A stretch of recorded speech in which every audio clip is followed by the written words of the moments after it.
Today's topic is on routines.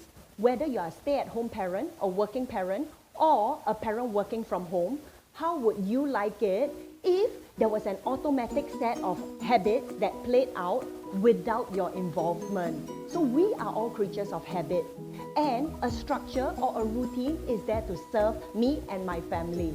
Before I had a routine, my life was a chaotic mess. I was a constantly reactive mom who would be calling them for lunch. Have you done your homework? It's time to sleep. It's time to wake up. I would not just be busy and screaming. I would just feel like I wasn't in control, like I have no idea what's going on, and that is not a nice space to be. So today I'm going to be sharing 5 principles about setting a routine, and pick this to start a routine for yourself. It could be a morning routine, a bedtime routine, a mealtime routine, or independent study routine. Just apply the same 5 principles. So the first would be to ask, what do I want? So today, my kids, in the morning, it's delightful. The kids wake up by themselves, they dress by themselves, everybody has eaten, permed their hair, and they're all ready to go out to school with smiles and kisses. But backtrack 1 year ago, it was an angry battlefield every morning where there'll be angry shouts. I will wake up to angry cries where one will be screaming, I don't want to go to school. Another one will be throwing her tantrum because she lost her socks. The other one refusing to have breakfast. And at the end of it, when everyone trooped out, it would just be a downer. And that was how our morning started. I share this so candidly with you because it does not matter where you are now. As long as you put routine in place, what do you want? And I realized that without planning, without having an image or an intention or any clarity of the picture I wanted, it's no wonder yesterday kept being repeated every single day. So one day, I sat down to ask myself, what is it that I want? And as I began to write down, I realized that I wanted them to wake up to smiles and joys, and I wanted to start the day positive. So take some time now. It could be while you're showering, when you're commuting, or like me, you can just sit down if you have time. The second one would be to ask yourself, what do I have now? So as I began to write down what I had, ugly battlefield as it was, I realized, and then divide your page into 2, the pros and the cons. There were some good things. The good thing is, my number 1 was always angry because she wanted to be early. So that's a good win, right? And number 3, wanted to comb her hair neatly. So as I began to write a list of pros and cons to compare, this is what I want.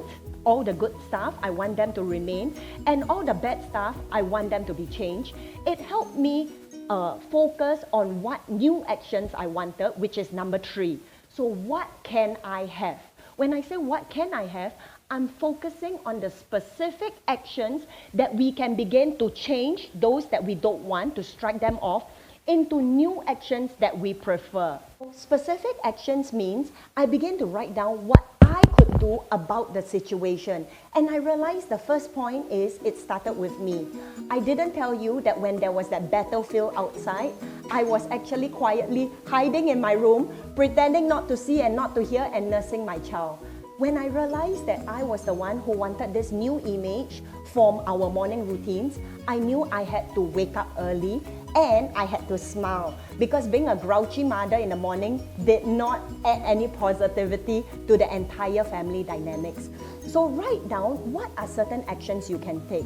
And then I decided to include music because the girls enjoy music. And as I began to add music, they woke up different from their usual tired, grumpy mood. Write down my wish list. I knew, number 4, communication, that it would not happen overnight, right? So communication, I want you to remember 3 words. You, me, we. You, me, we. So given that this is a routine that the children will be carrying out, I definitely needed their input. So it's about the child. So I sat down with them, and in communication, I asked them, what is it you want to wake up to? What is it that makes you happy? And as I listened to them, One actually said, I would love to have sweets. The other one said, actually, I don't like to be late and I want to start waking up earlier. And another one said, I would like to have music. Another one said, I want this for breakfast. And as I began to write down what they wanted, I matched it together with my number 3 list. So just remember, as I hear from them, I tell them this is what mommy would like to have, and ultimately it's a we. Just remember one thing, if they share 3 things that they want, you also get to have 3 things that you want. So don't let it be they have only 1 thing that they want and then you bombard them with 5 of the things that we would prefer. And when I talk about you, me, and we, the we is about what is something that we both are aligned and have common ground on. And we decided we want to have kisses and hugs and a good morning, gorgeous, every day.